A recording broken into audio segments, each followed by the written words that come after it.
大家好，欢迎大家观看今天的节目。发誓是一种发自内心的、不可动摇、不可改变、不可背叛的承诺，是人道德的一种表述，是表明某种选择或决心坚定的程度。而毒誓则是一种对自己的诅咒，同时也是惩罚自己或对方的一种心理方式。然而，现在有的人可不管这一套，只要是对自己有利之事，即使昧着良心，也敢乱发一通毒誓，认为发誓只是一句空话而已。毒誓在现代人的眼中俨然成了一种玩笑，一种信口开河的事，毫无一点约束力。特别是从一些落马的高官身上，我们可以看到，在他们担任某个职位前，发誓以身为民，反对行贿受贿，对行贿受贿者严惩不贷。然而当他们身居某职位后，就把所发的誓言置之脑后，贪污腐化，却不知这不仅违背了自己的道德准则，而且自己所发誓言在冥冥之中已同签了协议一样。天网恢恢，疏而不漏，最终天理不容，难逃法网。而对于这样的乱发毒誓，最后惨遭天谴的事迹，在古时候也有很多记载。在佛教咸鱼经第3卷中的《微妙比丘尼品》中，曾记载了这样一个故事。在释迦牟尼佛时代，有一些妇女出家后，深感过去的各种欲念、邪思乱想依然强盛，她们便结伴向一个叫做微妙比丘尼的尼姑请教。微妙比丘尼回答道，人的贪欲念头和行为就如山泽之中的烈火一样，蔓延燃烧，越烧越猛，受到它的伤害也就更多了。接着微妙比丘尼讲了一个她自己的故事。在微妙比丘尼的前世，她曾经是一个有钱人的大夫人，虽然先生富有，可是大夫人自己却无儿女。后来有钱人又娶了一个二夫人，生了一个小男孩。大夫人因为嫉妒心很强，越想越不自在，于是由妒生恨，由恨生出歹念，就把那一位小男孩暗地里杀死了。而死之后，二夫人哭得昏死过几次，遂知道这是大夫人的妒忌所害。大夫人抵死不认，并发毒誓道，如果是我杀了你的儿子，我丈夫会被毒蛇咬死，儿子被水淹死，被狼咬死，而且还要自己吃自己儿子的肉，自己被活埋，父母在家中被火烧死。大夫人死后，下一世仍然转生为了女子，便是这一世的微妙比丘尼。而上一世所做的恶业与所发的毒誓，在这一世也一一应验报应了。在这一世，大夫人转生的微妙出生在一个种姓高贵的家庭中，容貌美丽。成年后嫁给了一个门当户对又聪明多才的青年，并且有了一个儿子。后来公婆也相继去世，到微妙怀第2胎时，微妙跟丈夫讲，我现在有孕在身，产期快到了，这里又没有婆母料理，我得回娘家去，比较安全些。丈夫觉得也对，于是夫妻2人便收拾动身，带上儿子走上了回娘家的路。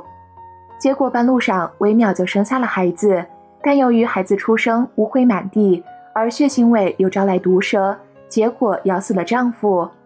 微妙无奈，只好强忍悲痛，身背儿子，怀抱婴儿，继续前行。走着走着，一条大河横在旷无人烟的半道上，河水猛涨，挡住去路。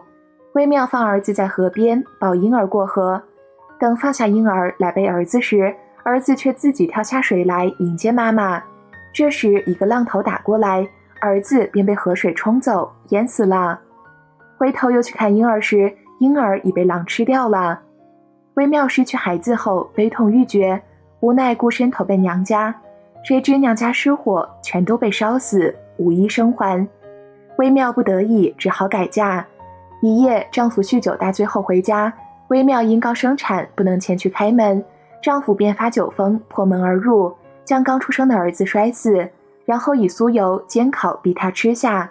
微妙不开口，他便将微妙往死里打，无可奈何，只好吃下。微妙事后越想越觉心酸，不久便逃到一个叫波罗奈的国家，在波罗奈城外靠在路旁树下休息。当时这个国家有位很有权势的长者，他的儿媳不幸亡故，儿子时时到城外祭奠亡妻。这一天恰巧发现了微妙，便问是哪儿的人。微妙便把他的一切遭遇告诉了他，他十分同情微妙。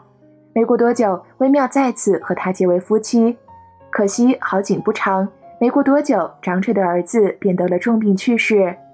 按波罗奈国的风俗，微妙必须陪葬，于是微妙成了陪葬品，被一起埋入土中。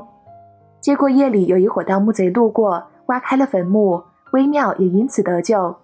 这盗贼头子见微妙长得端正，便娶其为妻。时隔不久，这盗贼首领被捕砍头，而他的手下贼众有一民俗，将微妙第二次陪葬。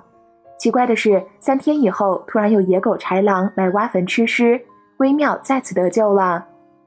历经这一系列苦难，微妙发誓要到释迦牟尼佛处出家。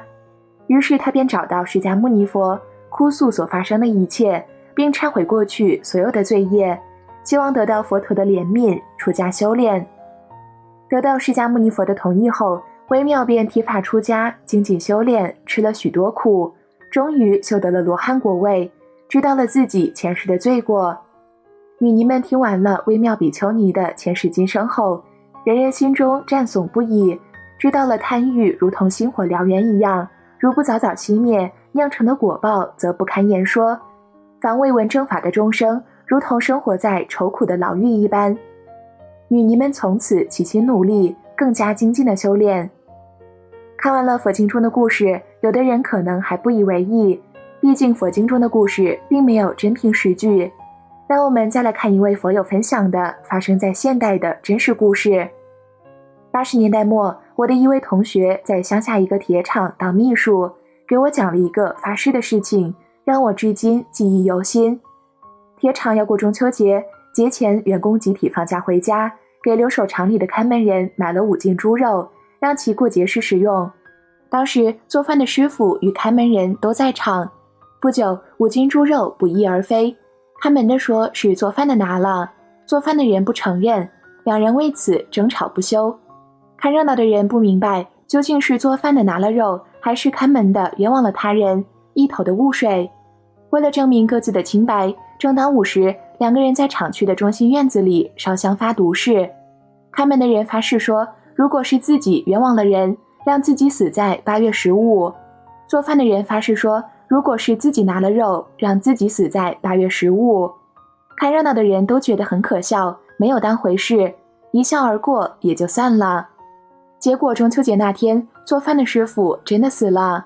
而每每回想到这个故事，不同的人又有了不同的猜想。对发誓不相信会有结果的人，认为只是巧合，而对发誓相信会有结果的人，则认为是报应。这样的事迹在昔日农村城镇发生的屡见不鲜，结果也是应验的多。过去的中国人结婚要拜天地、拜父母，夫妻对拜。拜天地的目的是把天地作为自己的证婚人，发誓对对方的终身负责，让天地神明作证，监督自己的行为，如有违背，将受到神明的惩罚。如果大家能细心观察的话，也许还会发现，人们一生所发过的誓言，都会在特定的时间及特定的场合内兑现。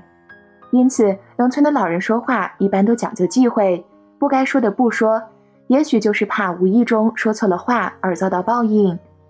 其实不管是真心发誓，还是随便说说敷衍，法界只看你发誓的行为，只要发誓了，就是签了合同，就要执行合同。有一位佛友曾在网上分享了在他家里发生的一件事。他的父亲干活很辛苦的攒了点钱，借给了别人，想挣点利息。有一年春天，前院的邻居还父亲的150元时，父亲记错了账，邻居少还了50元的本钱。80年代的农村，50元钱可不是个小数。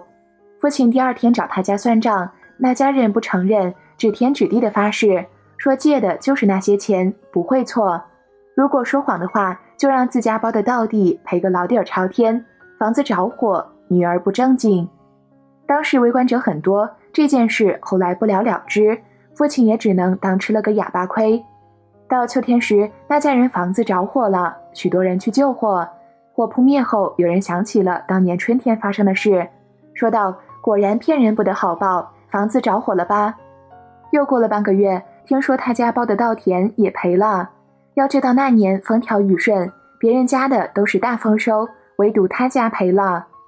连番的打击让他家变得更困难了，2个女儿只能先后辍学去外地打工。几年后，听村里人说，他家2个女儿都在从事不正当行业，为了少还50元钱，随随便便的发誓，却没有想到人在做，天在看，付出了这么大的代价。看完了上面几个真实的故事，不得不说，现在的社会，一些人不相信因果报应，随便张口撒谎，甚至随随便便指天指地的发誓，真是太无知了。殊不知，对天地说出的话，还有在神明面前说的话，天地和神明会记录考核的。北斗7星、9曜、28星宿、4大天王、东岳大帝、城隍、土地等等，随时都在监督着众生的身口意行为。人呐，不要随随便便的发誓，把自己置于危险的境地。一个人在众目睽睽之前所说的话，尤其是在天地神明面前所发的誓言和所许的诺言，无论出自何种心态和目的，均会在法界形成无形的契约，以后所有的善恶报应终究会回到自己身上。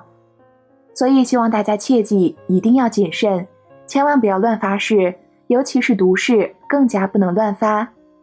好了，今天的内容就先和大家分享到这里了，我们下期节目再见。